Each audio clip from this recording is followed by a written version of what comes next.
ঢাকার সাথে সারা দেশের ট্রেন চলাচল স্বাভাবিক হলেও কাটেনি শিডিউল বিপর্যয়।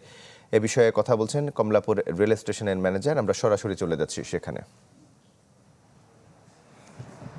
আপনি জানেন যে গত পরশুদিন জয়দেবপুর স্টেশনে আপনার একটি ভয়াবহ দুর্ঘটনা ঘটে। অনাকাঙ্ক্ষিত সেই দুর্ঘটনার কারণে আমাদের জয়দেবপুর হয়ে যে সকল ট্রেন আসা যাওয়া করে, বিশেষ করে আপনার উত্তর পশ্চিমাঞ্চলে যে ট্রেনগুলো 4-5টি ট্রেন আপনার 3-4 ঘন্টা বিলম্বে চলাচল করছে সেই দুর্ঘটনার কারণে।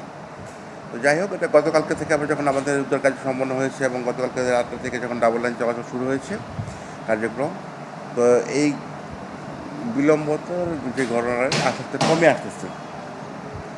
এখন আপনার আজকে সারাদিনে আমাদের এখন পর্যন্ত 2টা ট্রেন বিলম্বে চলাচল করছে। সেটা হলো আন্তনগর ধূমকেতু এক্সপ্রেস ট্রেন এবং রংপুর এক্সপ্রেস ট্রেন। এই ট্রেন বিলম্বে চলাচল করছে।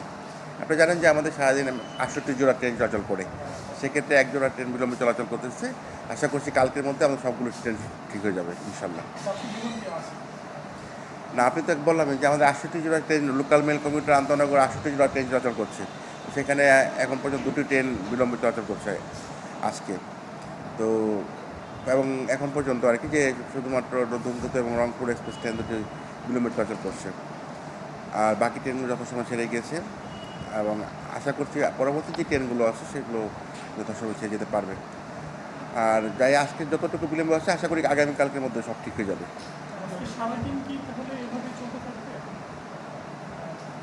এখন তো বাকি ট্রেন সব যথাসময় চলতেছে।